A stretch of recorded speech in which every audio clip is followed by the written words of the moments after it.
I met JC on the first day we started school at Muhlenberg College in Allentown, Pennsylvania, and now it was graduation day, 4 quick years later. It was a great day.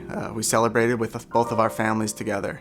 At the end of the afternoon, I left from my place in New York with my brother, and JC headed to her hometown with her parents, a 90-minute drive west of Allentown. Like I said, JC and I met on the first day of classes, and we hit it off right from the start.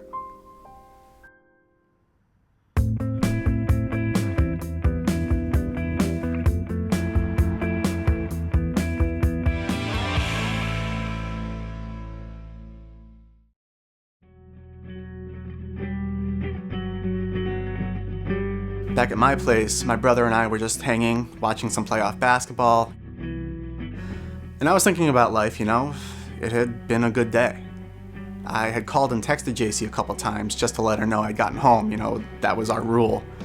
She wasn't responding, but it didn't mean much to me because it was graduation day, She could be busy unpacking, celebrating a dinner, anything could be going on.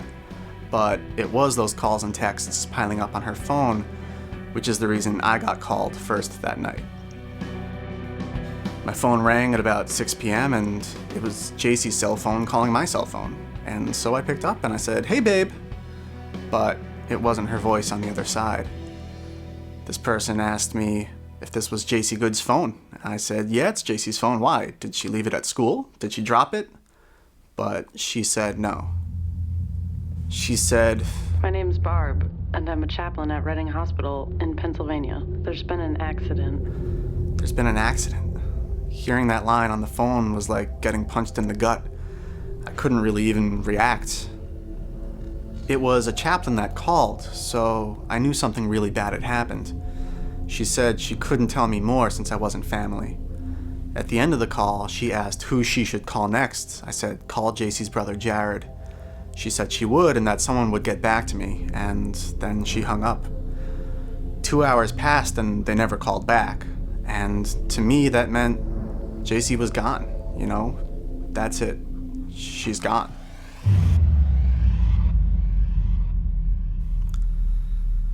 When my phone finally rang again, it was Jared, JC's brother, and the first thing he said was, "JC's alive. She's got a lot of broken bones, a lot of injuries. She's in surgery." She was in surgery, and to me that meant she's gonna be okay, She's in a hospital with doctors in surgery. People get better after that. That's the way it works. So I was kind of on cloud 9, but the next thing he said was, "Unfortunately, neither of my parents made it." Wow, I was with them 5 hours earlier, celebrating the day, and that's it. They're gone forever. One of the greatest days of our lives had suddenly changed to the worst day of our lives. I spent that night at the hospital with family. About 1 a.m., the neurosurgeon walked in the room and said, "JC's alive. She's out of surgery. You can go in and see her 2 at a time." JC had many broken bones, internal injuries, and brain trauma. She had been in surgery for over 8 hours. You wouldn't have thought a person could be alive and look the way she did. If they hadn't told me that this was JC lying in that bed, I couldn't have told you who that was.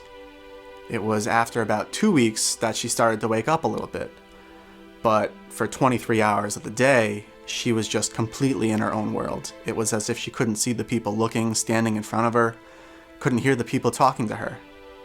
It was a month after the accident she started to talk again.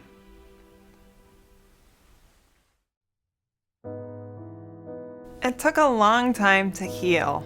It took a long time to realize what had happened that day.